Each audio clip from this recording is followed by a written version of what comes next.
Alors je voudrais inviter maintenant à monter sur la scène Marilène Carré, Aboubacar Ali Mahamat, Aline Marchand. Merci.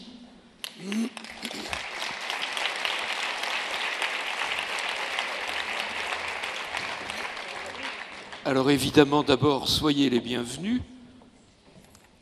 Pour rompre un peu avec les modèles standards des congrès, colloques, le CNAEMO a décidé une nouvelle fois de donner la parole à ceux qui sont ou ont été les plus concernés parce que la vie les a conduits à être justement très directement concernés par le travail que chaque jour vous conduisez. Accompagnés par les services de protection de l'enfance, alors qu'ils étaient mineurs, 2 jeunes majeurs vont donc prendre la parole et témoigner des aléas de leur parcours et des points d'appui qui leur ont permis de se construire. Le dispositif de protection de l'enfance a-t-il répondu à leurs besoins de façon inconditionnelle, universelle?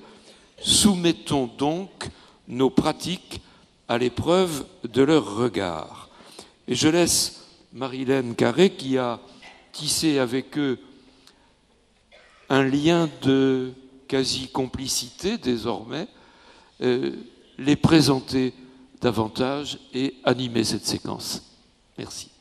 Merci. Bonjour à tous.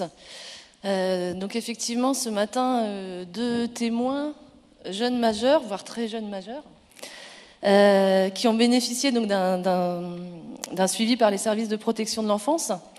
Ils vont raconter un peu de l'intérieur leur parcours, leur vécu. C'est un vécu qui est très récent. Ils sont encore dedans, dans cette histoire, donc très peu de recul. Un témoignage forcément un peu à vif aussi, avec parfois la difficulté à expliciter voilà, quelque chose qui se déroule encore. On a pris le temps effectivement de préparer ensemble cette rencontre tous les 3, d'abord à distance au téléphone, et puis hier on a passé tout l'après-midi ensemble pour préparer. On propose en fait, on s'est mis d'accord pour raconter leur histoire au cours d'un échange, donc une sorte d'interview croisée entre moi et eux. Et puis ensuite on vous laissera la parole, un petit temps de parole pour échanger directement ou leur poser éventuellement des questions. Je vais commencer par les présenter. Donc là, j'ai écrit un petit texte de présentation qu'on a élaboré et validé ensemble. Et puis après, ce sera un petit jeu de questions-réponses. Donc, Aline Marchand, Aboubacar Ali Mahamat. Aboubacar est né au Tchad, a grandi au Nigeria, est retourné au Tchad pour fuir la guerre avec Boko Haram, mais Boko Haram est aussi venu au Tchad. Son frère y a été tué. En 2017, Aboubacar a 16 ans quand il décide de partir seul vers l'Europe. D'abord en Libye, où il sera fait prisonnier pendant quelques semaines avant de s'échapper des geôles libyennes, rejoindre d'autres migrants, grimper dans un camion, embarquer sur un rafio vers l'Italie, débarquer sur une île quelque part, rallier le continent. Là-bas, il est placé dans un centre quelques jours, puis se retrouve à la rue, à la gare, sans argent ni papier. Il monte dans un train vers la France. Quelques péripéties au cours du trajet déjà, et il arrive à Vintimille. Là, il faut encore traverser la montagne à pied, 5 ou 6 jours de marche. Et Aboubacar trouve refuge, comme tant d'autres migrants, chez Cédric Héroux, l'agriculteur de la Roya, figure emblématique de l'aide aux migrants.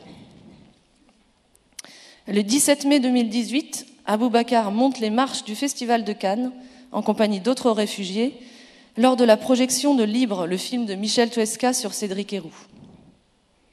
Après 2 mois passés chez Cédric, où il se sent comme chez lui et commence à apprendre le français, Aboubacar repart avec l'équipe du film à Paris, où il est hébergé quelques jours chez la monteuse de l'équipe. C'est elle qui va l'aider à obtenir un acte de naissance du Tchad pour prouver sa minorité. On est en mai 2017, Macron vient d'être élu, Aboubacar est confié à la Croix-Rouge française.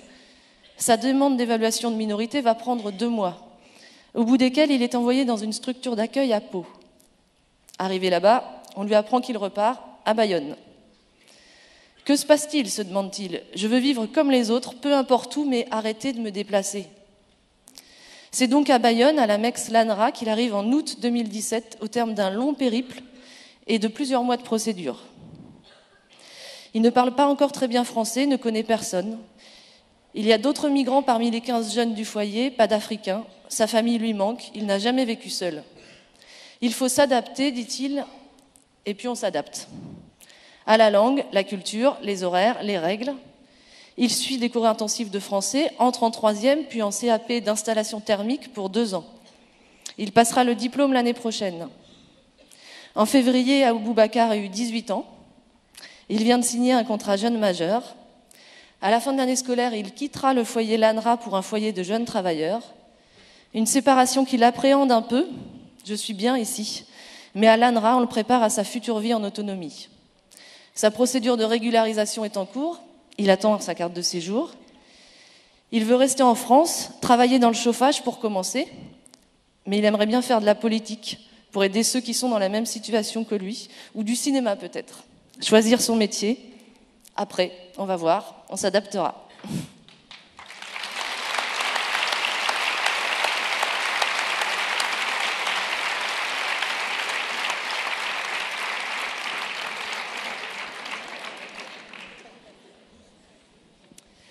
Aline. Aline a 21 ans aujourd'hui. Elle a grandi à Salins-les-Bains, près de Besançon. Elle a 10 ans quand ses parents divorcent en 2007. Elle vit avec son frère aîné, chez sa mère, et son nouveau compagnon. Pendant 3 ans, elle va être régulièrement victime d'abus sexuels et de viols de la part de ce dernier, avant d'oser en parler à l'extérieur, précisément à l'infirmière scolaire du collège. Elle est aussitôt mise en protection en placement d'urgence. Elle ne rentrera pas chez elle ce jour-là, ni les suivants. En décembre 2010, elle est placée en foyer près de Dole, tandis qu'une enquête est lancée sur les faits commis à son égard. Aline est alors en 4e. Elle doit quitter Salins pour Dole.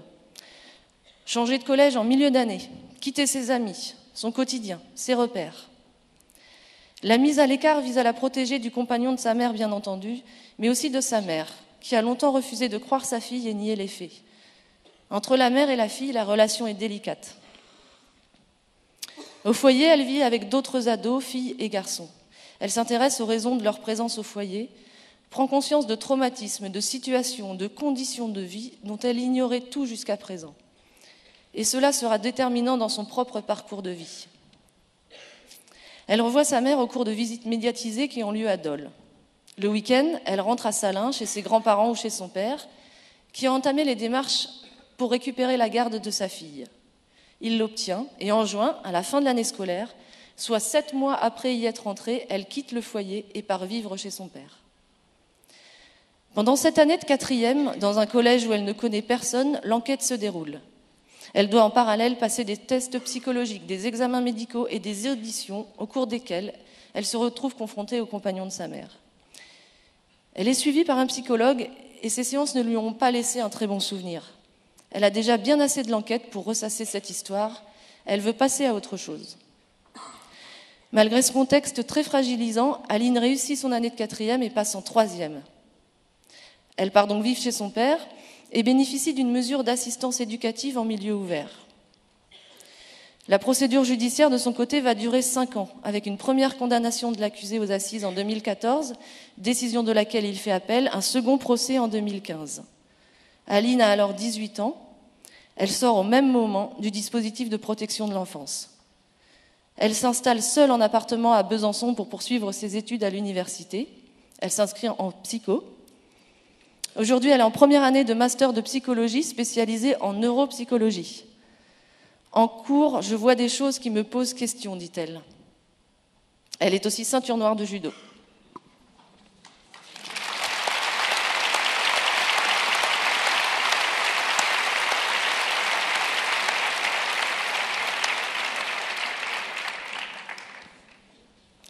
Donc on a avec Aline et Aboubacar, nous avons 2 histoires de parcours qui sont très différents. Mais Aline comme Aboubacar sont des enfants qui, à un moment donné, ont eu la nécessité d'être protégés, d'être mis à l'abri. Et je voudrais revenir d'abord sur ce premier moment, en fait. Quand et comment, quand on est un enfant, quand on a 14 ans ou 16 ans, On prend conscience qu'on est en danger et qu'on doit être protégé. Qu'est-ce qui se passe à ce moment-là dans la tête de l'enfant ? Aline, quand tu décides d'aller te confier à l'infirmière scolaire, qu'est-ce qui se passe ? Comment tu en arrives là ? En fait, c'est pas moi qui ai décidé d'aller voir l'infirmière. En fait, j'étais avec des copines au collège. Et je leur racontais ma soirée, rien de fou pour moi, en fait. Et elles ont compris, en fait, qu'il y a quelque chose qui allait pas. Et elles m'ont posé des questions et elles ont compris des choses. Et c'est elles qui m'ont forcé, entre guillemets, à aller voir l'infirmière parce que je voulais pas. Pour moi, c'était pas grave ou pas anormal, en fait. Et j'avais pas conscience que ce qui se passait, c'était forcément mal. Et du coup, je suis allée voir l'infirmière avec elle. Et c'est là qu'a été déclenchée la procédure d'urgence. Tu as eu une écoute attentive de l'infirmière, même si toi, tu n'avais pas conscience, effectivement, à ce moment-là, d'être une victime. Oui, ils m'ont tout de suite expliqué que c'était très grave et que le soir, je ne pouvais pas rentrer chez moi, en fait.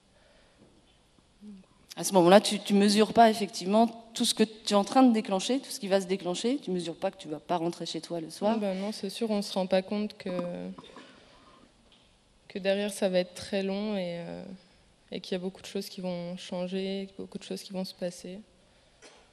En tout cas, les copines qui t'ont effectivement aidé et poussé. C'est grâce à elles que ça s'est fini, entre guillemets.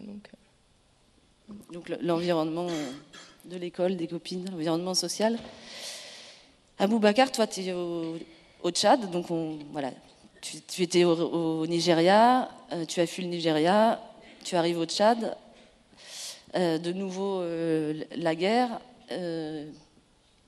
ton frère vient d'être tué, tu es avec ton oncle, je crois, à ce moment-là, et à un moment, tu te dis, il faut que je parte.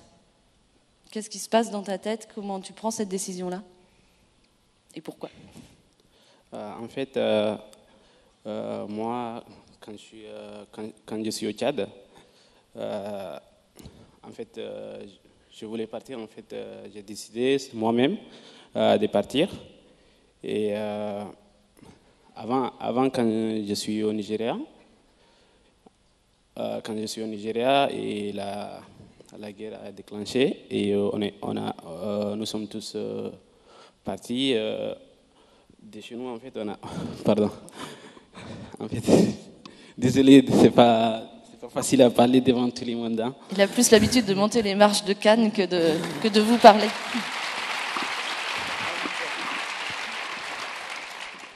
Et en fait, quand je suis parti de chez moi, je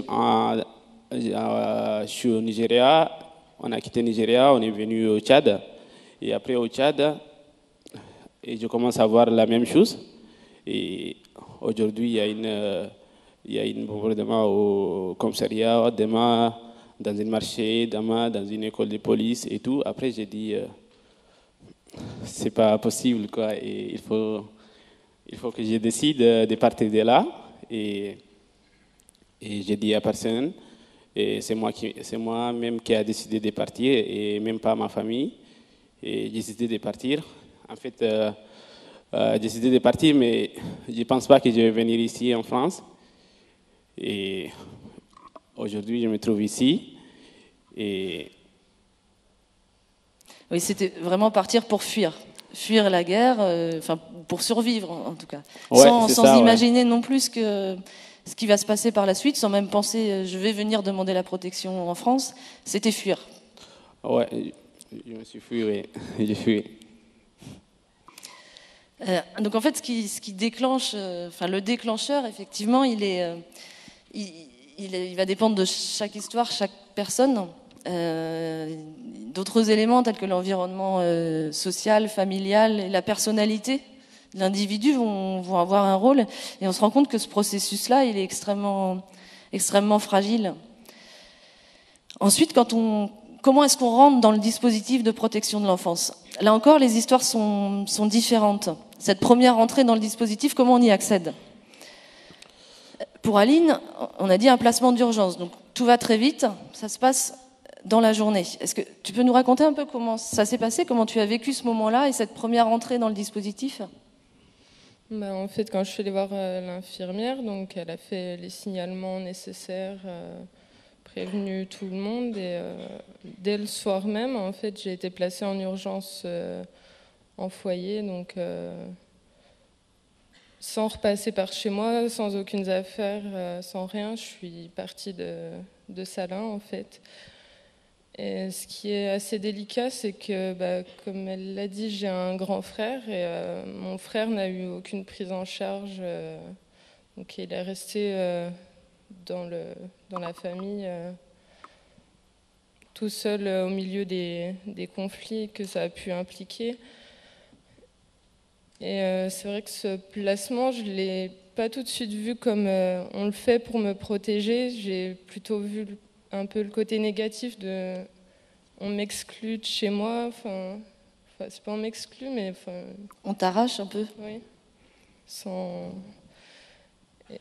Et c'est que derrière, du coup, il y a eu tout qui a été déclenché, les procédures donc judiciaires, les examens médicaux, psychologiques.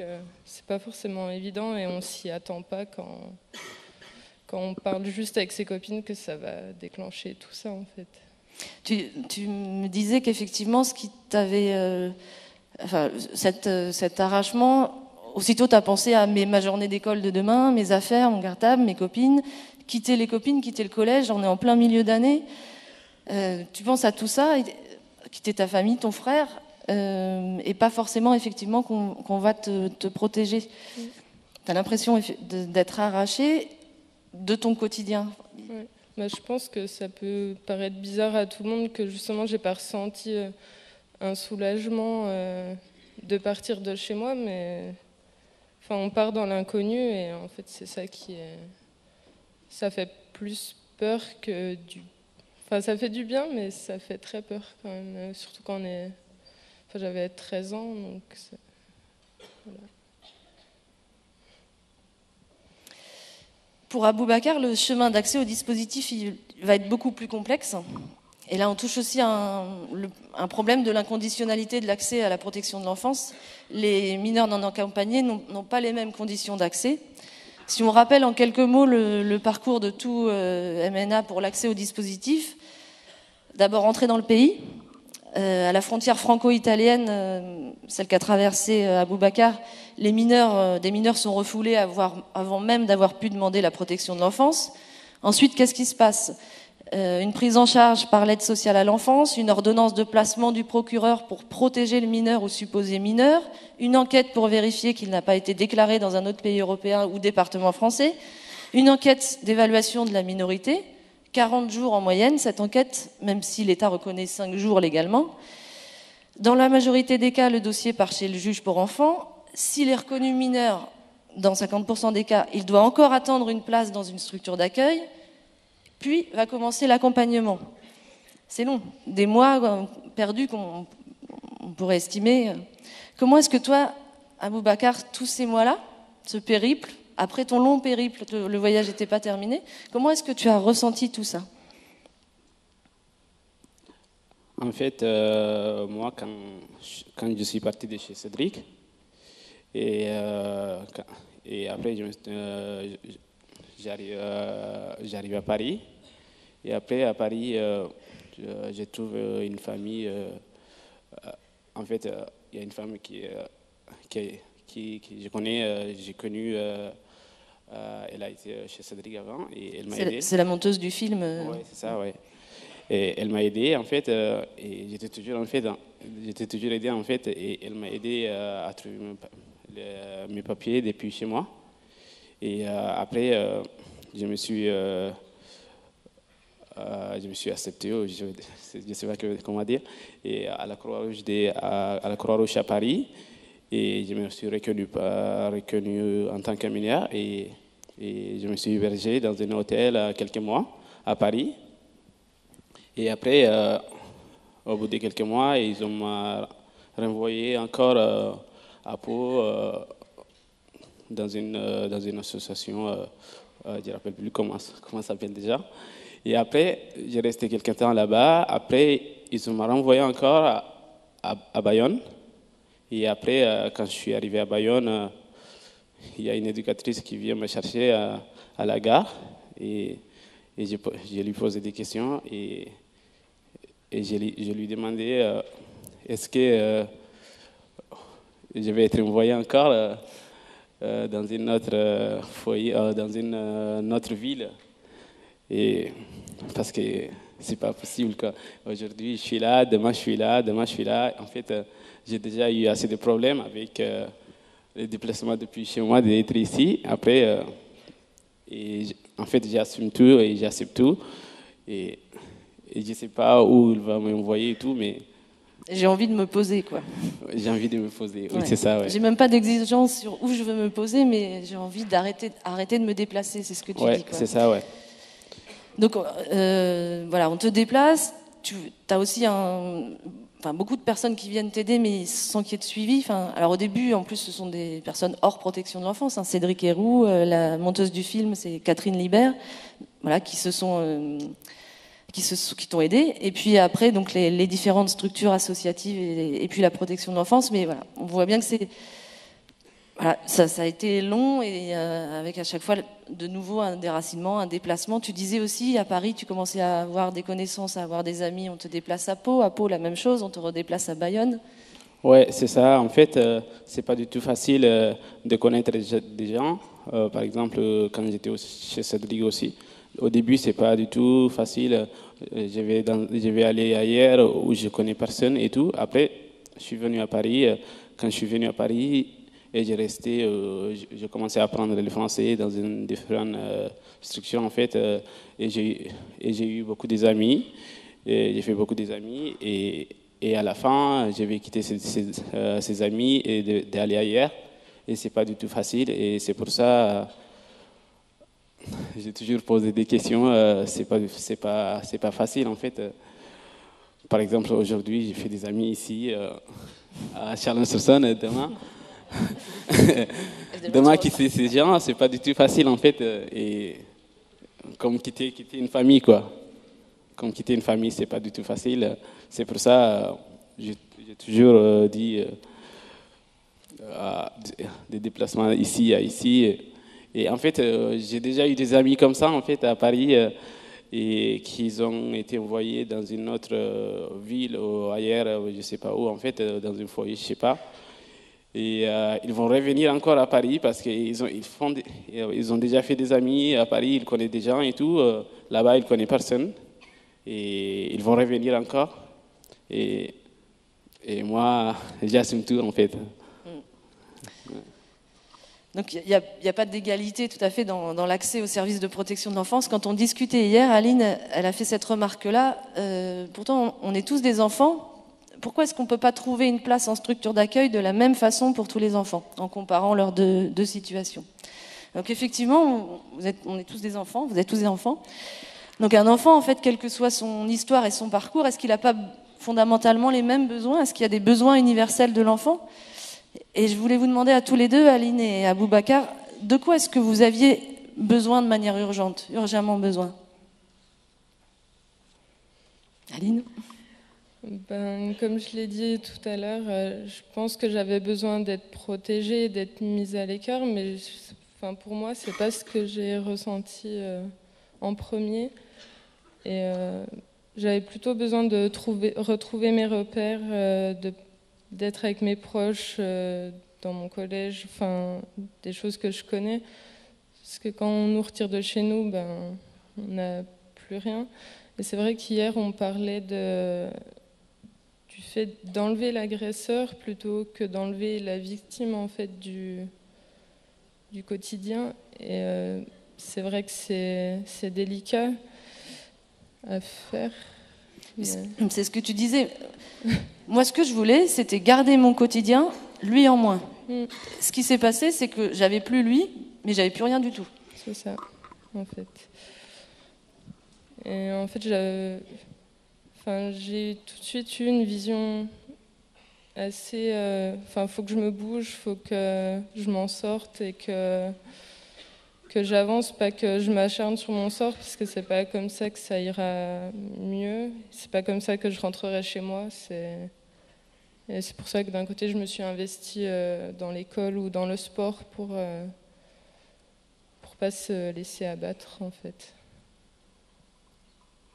Donc, de la même façon, Aboubacar, tu dis aussi ce que tu racontes là dans ton entrée dans le dispositif, c'est que tu essayais de recréer des repères un peu partout, et puis ils étaient sans arrêt cassés. Tu te sentais isolé, en fait. Et tu avais besoin de quoi, en fait? En fait, de ne pas être seul, de ne pas être isolé, et avoir une famille déjà, et après d'avoir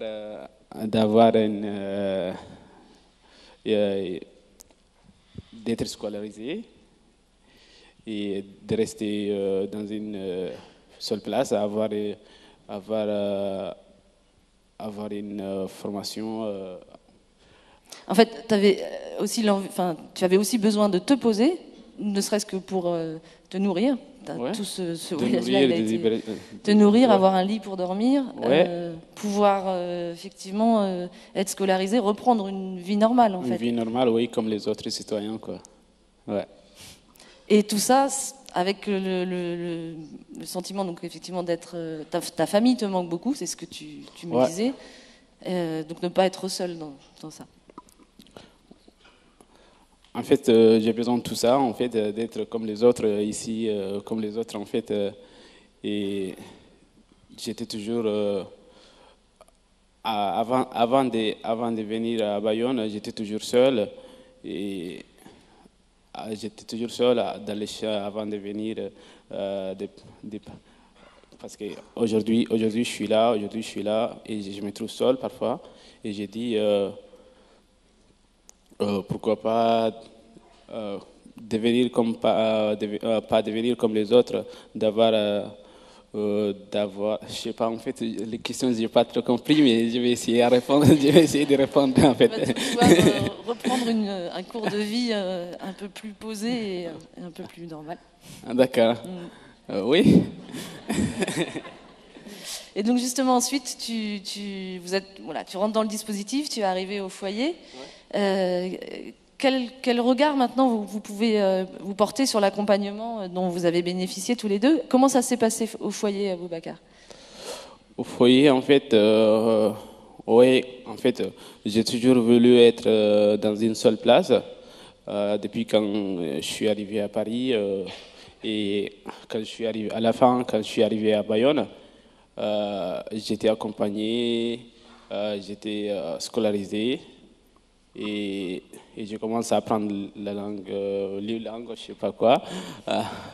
Là, au lieu langue français, et j'ai commencé à apprendre la langue française.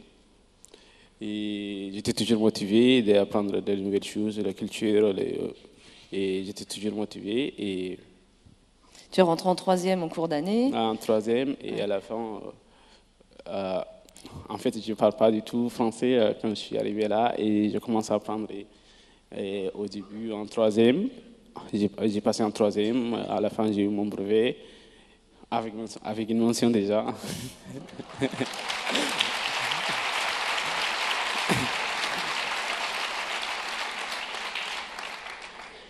Et à la fin, et cette année, je suis en CAP en installation thermique.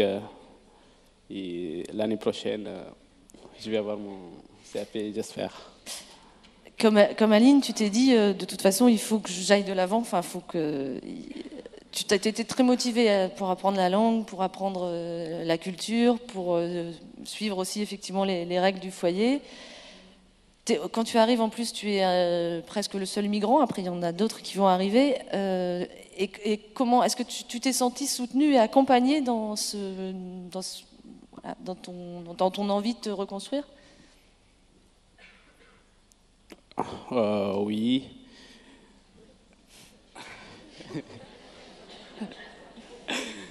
Ah oui, parce que... attends, en fait, je ne sais pas, j'ai pas compris, mais...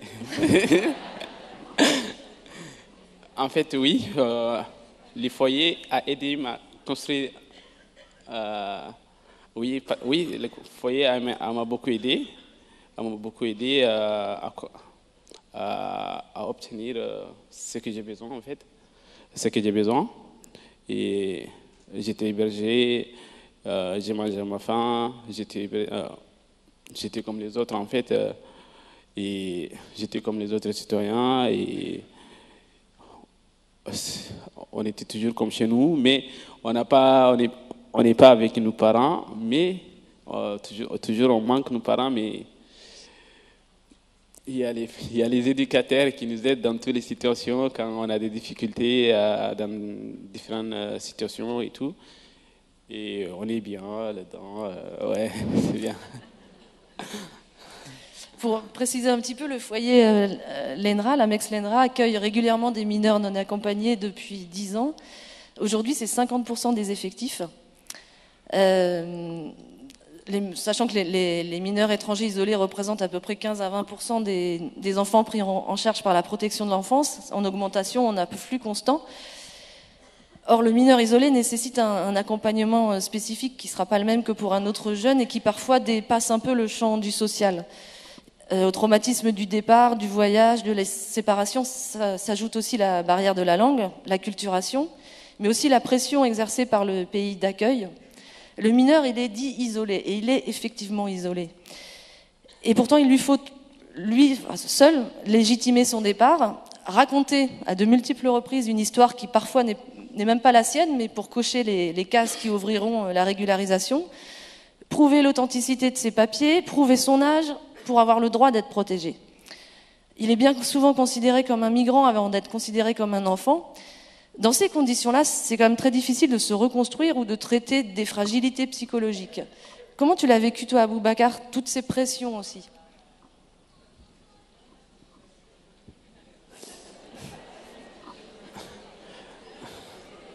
En fait, oui, c'est pas du tout facile d'adapter à tout ça, déjà.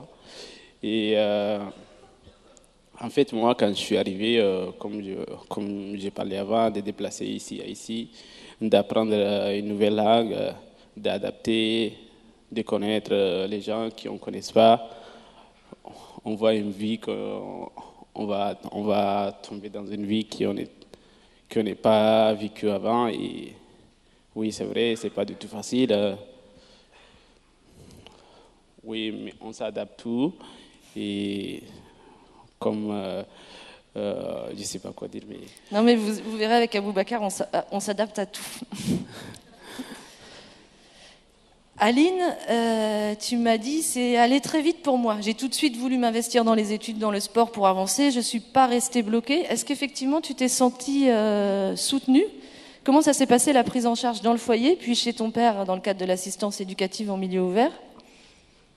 En fait, moi, les éducateurs, je les ai surtout vus comme substitution des parents, en fait. Parce que mes parents ont été très... marqués.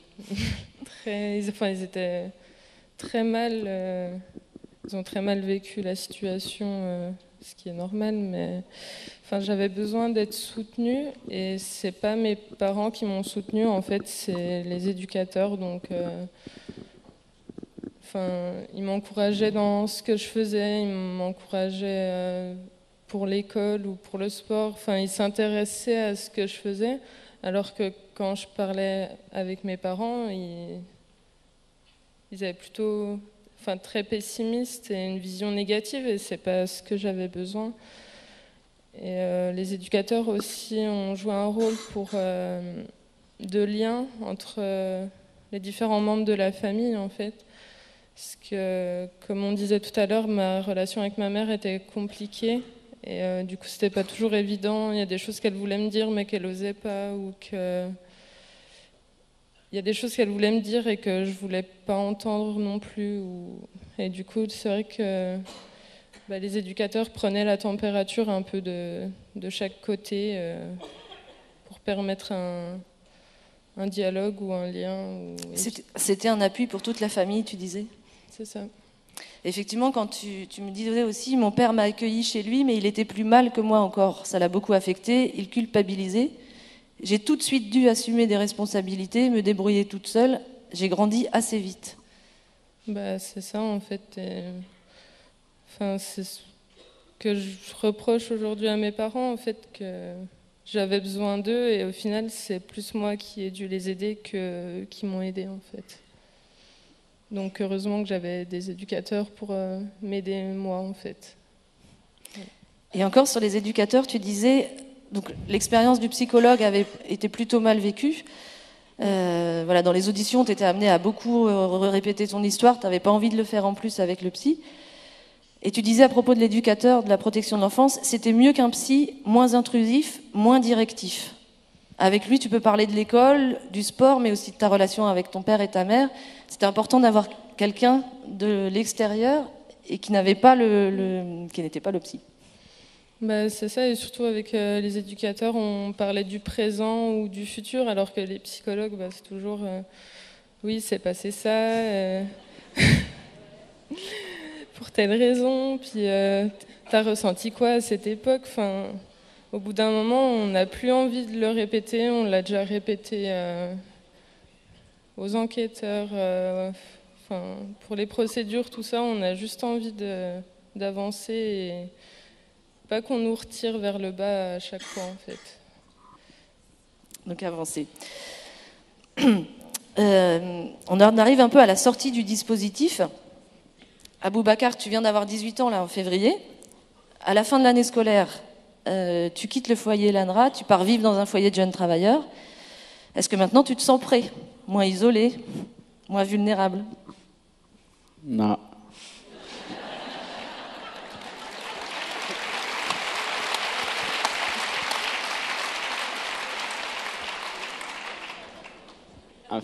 En fait, comme j'ai dit, d'être au foyer, je ne sais pas pour les autres, mais pour moi, c'était d'être dans une famille. En fait, ils ont toujours à côté de nous, de nous aider à tous nos besoins, en fait. Et ils connaissent toutes nos histoires par cœur, en fait. Et ils ont... et en fait, d'avoir une autre éducateur, une référence ailleurs, de partir dans un foyer jeune travailleur, et je connais pas mon référence déjà. Oui, parce qu'en fait, Aboubacar, du coup, a signé un contrat jeune majeur, donc il aura un autre suivi par un éducateur de l'ASE, mais tu ne sais pas exactement comment ça va se passer. Ouais, je sais pas. Ce sera une nouvelle personne à qui il va falloir raconter ton histoire. Ouais. Et comme j'ai dit, les éducateurs, ils connaissent toute une histoire par cœur, et les autres, celui qu'on va aller voir, on ne connaît pas du tout, et on va commencer à lui connaître, et c'est pas du tout facile, en fait. Et quand j'étais au foyer déjà, ils m'ont dit de passer au studio quand je m'approche de 18 ans. J'ai 17 ans, quelques mois, en fait, et ils m'ont dit d'aller au studio. Et moi, j'ai dit non, je ne me sens pas prête, en fait. Je ne me sens pas prêt et d'aller au studio maintenant, parce que je me débrouille tout seul au studio, de faire mes vaisselles, de faire cuisine, de cuisiner, tout ça. Et en fait, j'ai pas l'habitude de faire ça, et il m'aide à faire tout ça. Et maintenant, à la fin, quand je vais avoir 18 ans, il a resté presque 3-4 mois, et ils m'ont dit, et j'étais obligé d'y aller, et j'étais au studio, et je ne sais pas cuisiner. Ils ont commencé à m'apprendre, à me donner des recettes à faire et tout. Et maintenant, à la fin, on a signé un contrat jeune majeur, et j'étais accepté.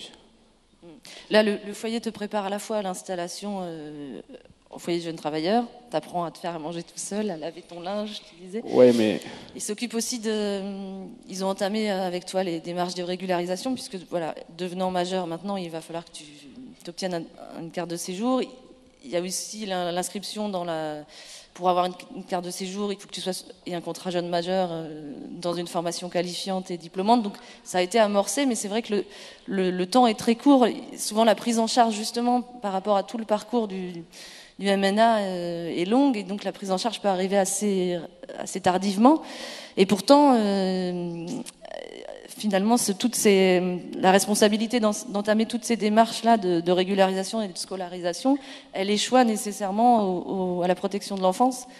Sinon, il n'y a pas de solution pour toi. En fait, je ne sais pas du tout comment ça marche au foyer Jean Travers, en fait. J'ai attendu qu'on va avoir une éducateur, une référence en ASE. Et parce qu'au foyer, toujours, nos préférences, notre éducateur, il est avec nous. Et je ne sais pas du tout comment ça marche, déjà. Ouais. Donc on le comprend bien, tu appréhendes effectivement la sortie du foyer, et il y a beaucoup de questions sur la suite, quoi.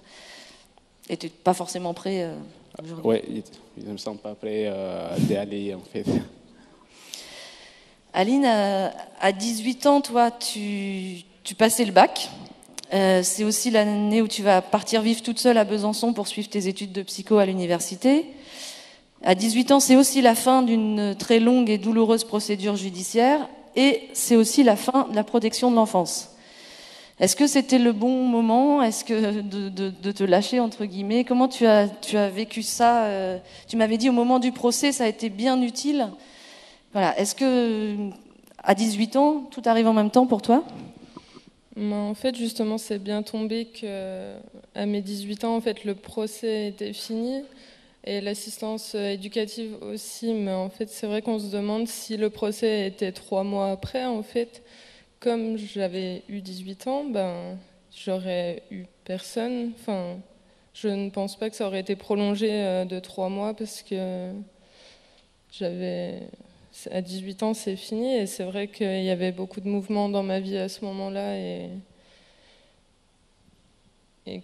j'avais besoin d'un soutien. C'était beaucoup de changements, et enfin, mes parents étaient encore pas forcément... Enfin, c'était la fin du procès, ma mère a été mise en cause également, donc ils n'étaient pas en forme pour me soutenir, donc c'est vrai que avoir un éducateur à ce moment-là, c'était bien utile. Et même après, en fait, par moment, on a besoin de parler à quelqu'un. Et en fait, non, on n'a personne parce qu'on a 19 ans, donc on est seul, en fait. Et c'est vrai que du coup, j'ai recontacté l'éducateur qui me suivait, qui m'a suivi pendant des années, parce que j'avais besoin de parler à quelqu'un et j'avais pas envie d'aller voir quelqu'un d'autre, tout raconter mon histoire. Enfin, il savait déjà tout, et c'est vrai que hors cadre, en fait, je l'ai recontacté. Et la première fois, tu racontes, en fait, quand tu veux l'appeler.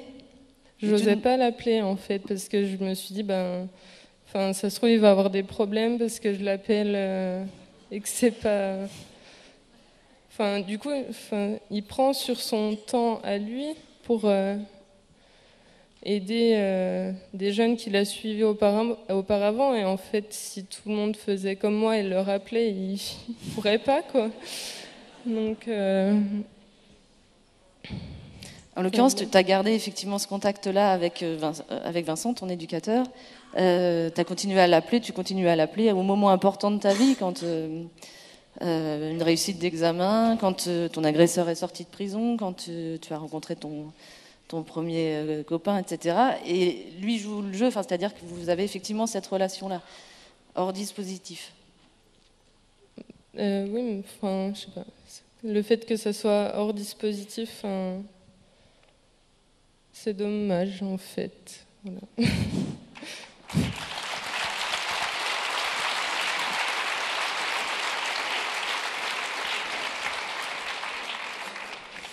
dernière question, puis je vous laisserai la parole. Aujourd'hui, du coup, Aline, tu te spécialises dans les neuropsychologies. Tu as fait un stage à l'EHPAD auprès de patients victimes d'Alzheimer qui t'a beaucoup plu. Est-ce que tu crois que cette voie professionnelle que tu prends, et ta voie personnelle aussi, elle est marquée par le parcours que tu as eu, ton histoire, et le parcours que tu as eu aussi avec la protection de l'enfance? Je pense que c'est en lien, mais après, j'aime pas qu'on me dise oui, tu fais psychologue pour aider les gens qui ont vécu les mêmes choses que toi, car c'est pas du tout ça en fait. Enfin, déjà, je veux pas être psychologue clinicienne, donc pas parler du passé tout le temps, justement.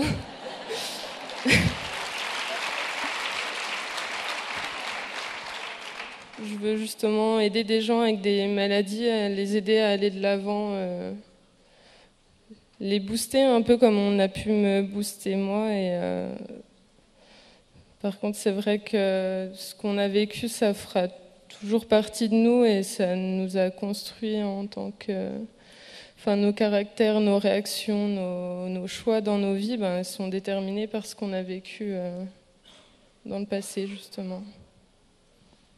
Et toi, Boubacar, est-ce que tu crois qu'effectivement ton parcours et ton histoire aura un impact sur ta vie, ta façon d'être, sur peut-être aussi le métier que tu voudrais exercer plus tard ou... Oui.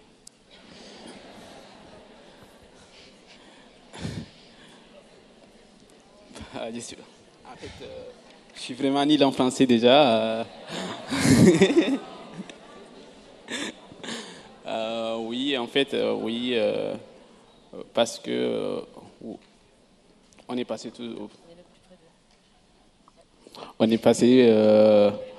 tous par.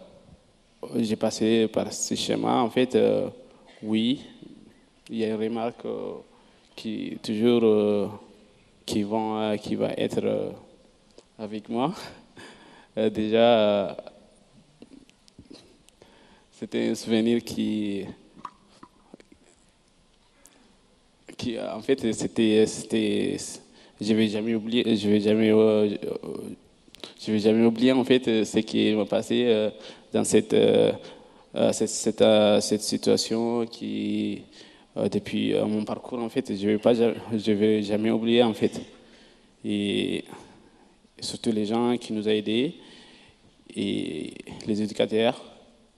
Et on voit notre situation en fait, et c'est pas du tout facile et ils sont toujours avec nous. Et oui,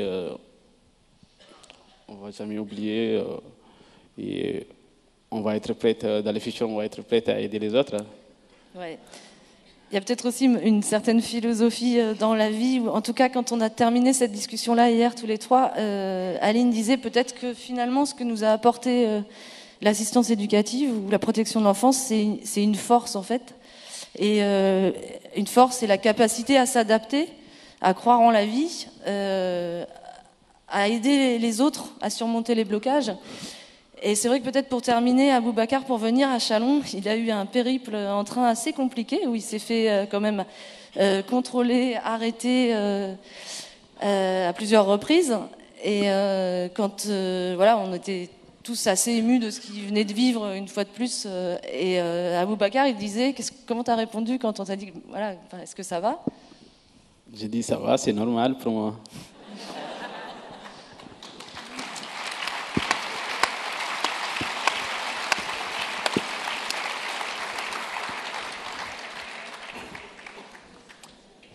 Il nous reste 10 petites minutes pour essayer d'établir un dialogue un peu plus. Peut-être vous êtes-vous exprimé déjà par SMS. On a un SMS qui est arrivé, le voici. Avez-vous l'un ou l'autre une idée sur le comment aborder au mieux les situations de danger imminent? Comment faire autrement pour protéger et éviter ce déracinement qui semble, au moins dans un premier temps, faire traumatisme en plus du traumatisme?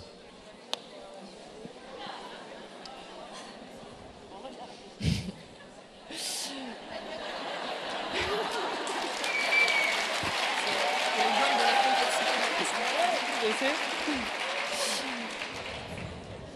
Alors, En psychologie, on dit souvent que les psychologues n'ont pas de baguette magique, donc il n'y a pas de solution miracle, je pense. Mais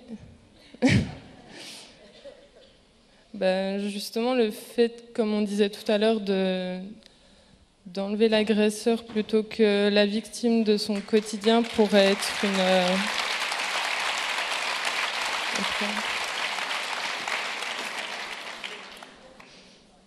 Après, pour ta situation, je pense que ça serait surtout, pas le faire changer d'environnement plusieurs fois. En fait, ils arrivent en France, mais à les laisser reprendre leurs repères dans un seul lieu, en fait, et pas les changer plusieurs fois.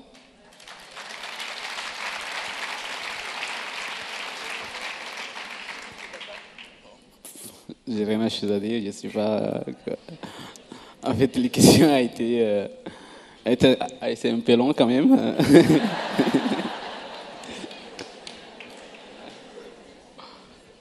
Là, je me souviens aussi de ce que tu me disais quand tu es arrivé un peu par hasard, hein, d'ailleurs, conduit par d'autres migrants chez Cédric Héroux, ouais. Donc la première personne en France qui t'a accueilli, tu pensais que tu allais y rester tout le temps. Tu pensais pas, toi, à la limite, ça répondait à ton besoin à ce moment-là d'être posé et de retrouver une famille. Tu pensais pas que tu allais avoir tout ce chemin-là après. Effectivement, si on pouvait réduire tout ce temps-là et ce déplacement.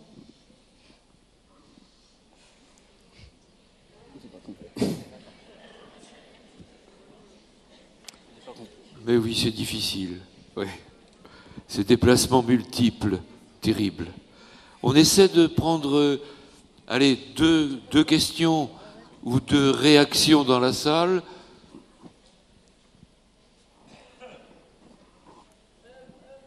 Oui, avec un micro, ça va être beaucoup mieux. Pardon ? Excusez-moi, mais j'ai la lumière dans les yeux et du coup, ça arrive. Bonjour. Déjà, je voulais remercier Mahamat et Aline pour leur témoignage. Je suis là.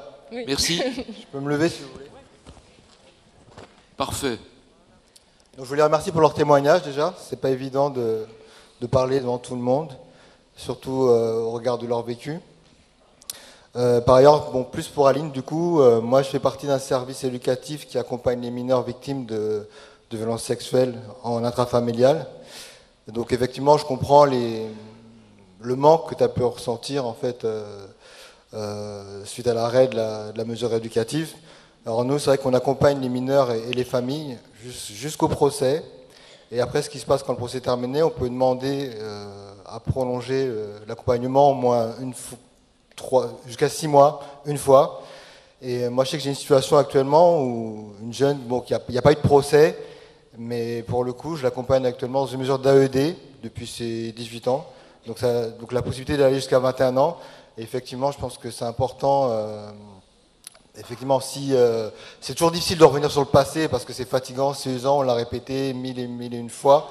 Mais on a besoin, les jeunes qu'on accompagne ont besoin justement de continuer à être portés pour avancer et pour se consolider un peu tous les acquis de l'accompagnement initial, quoi. Donc c'est vrai que je comprends cette difficulté. Et c'est vrai qu'en France, il y a que 5 services en fait qui accompagnent les mineurs victimes. Donc c'est peut-être un thème futur pour le CNAEMO, l'accompagnement des mineurs victimes de violences sexuelles en intrafamilial, parce que c'est un sujet qui est plus important que ce qu'on peut croire, parce que finalement c'est vraiment un drame, quoi. Donc voilà, c'était pour partager mon expérience et pour merci. Voilà. Merci. Aline, vous souhaitez répondre? En fait, je me demandais si c'était avec la même personne, du coup, quand ils deviennent majeurs ou pas. Parce que comme pour Abou-Dakar, c'était... là, s'il a quelqu'un qui va le suivre majeur, il va changer d'éducateur, d'après ce que j'ai compris. Ouais.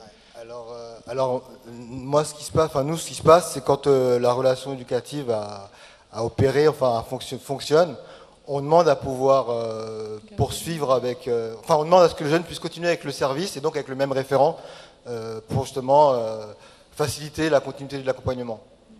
Merci. Alors, Madame. Clarisse Dachon, en action éducative à domicile sur Paris. SSE, justement, c'est ce que je voulais dire, c'est que nous avons la chance, quand on accompagne un jeune jusqu'à 18 ans, quasiment tout le temps, quand on fait une demande jeune majeur, c'est évidemment le même éducateur qui continue. Je m'aperçois que c'est très important dans ce que je viens d'entendre. Par ailleurs, j'ai une proposition à faire concernant les jeunes mineurs isolés. En écoutant Boubacar, je m'aperçois combien c'est important de ne pas les isoler davantage, et même comment se fait-il qu'ils ne bénéficient pas de familles d'accueil un peu spécialisées avec des jeunes de leur pays aussi. Sur Paris, nous avons énormément de jeunes qui viennent d'Afrique noire dans ces types de problèmes. On peut aussi les rassembler et pas faire qu'ils soient un seul parmi d'autres, voilà, très différents. Voilà les propositions qui me viennent à l'esprit. Merci. Merci. Alors, il y a une autre question qui est arrivée par SMS. Aboubacar, as-tu le sentiment d'avoir posé tes valises? C'est une expression très française, poser ses valises. Je vais dire oui. Oui.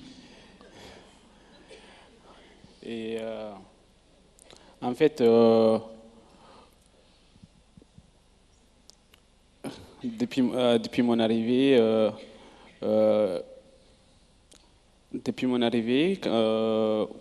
il y a des gens qui me disent, par exemple, surtout par rapport à les papiers, il y a des gens qui me disent toujours, toi, tu ne demandes pas des trucs, des papiers, des champs. Tout le monde pose des questions par rapport à papier. Moi, j'ai dit oui, mais je n'ai pas trop enquêté, en fait. Et je sens que, oui, j'ai dit, je sens que je vais avoir mes papiers. Et il y a des gens qui pensent qu'ils vont renvoyer encore au pays, ou ils vont renvoyer encore, je ne sais pas. Et ils ont toujours posé des questions par rapport à ça. Moi, je n'ai pas du tout ces sentiments-là, et je me sens comme chez moi, et je dis toujours, je vais avoir mes papiers et je vais être comme les autres citoyens, en fait. Merci. Alors, on arrive vraiment au bout de la séquence. Une petite conclusion, une dernière intervention? Ouais, je crois qu'Aline voulait quand même, ça répond un peu à la question, parce qu'il y a un point qu'elle voulait aborder aussi dont on n'a pas parlé. Mais c'était sur la première question de tout à l'heure, donc en solution aussi pour pas être déraciné. En fait, je voulais revenir sur l'histoire de mon frère, parce qu'en fait, si j'avais été avec mon frère, je pense que le déracinement, les repères auraient déjà été plus faciles. Et en fait, j'ai l'impression qu'en France, comme la plainte me concernait moi, ils l'ont laissé de côté.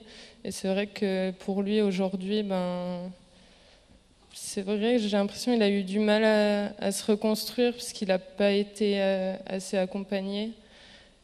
Et en fait, je pense que s'il avait été pris en charge, ça aurait pu être différent. Rien que quand on regarde pour les procès, tout ça, en fait, c'était à huis clos. Donc, j'étais mineure, donc j'étais avec mon père dans la salle. Ma mère était dans la salle parce qu'elle était mise en cause. Et en fait, mon frère n'a pas pu assister au procès. Et c'est quand même... Bien sûr.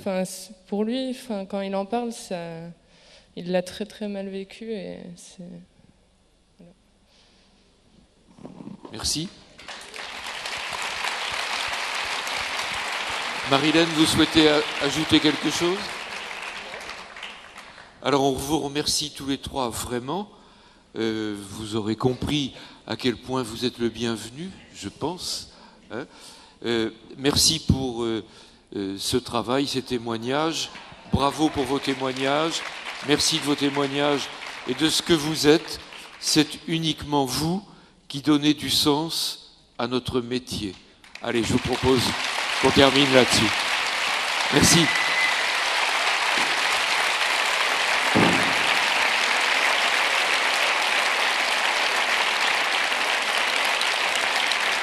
C'est une standing ovation, c'est pas mal quand même.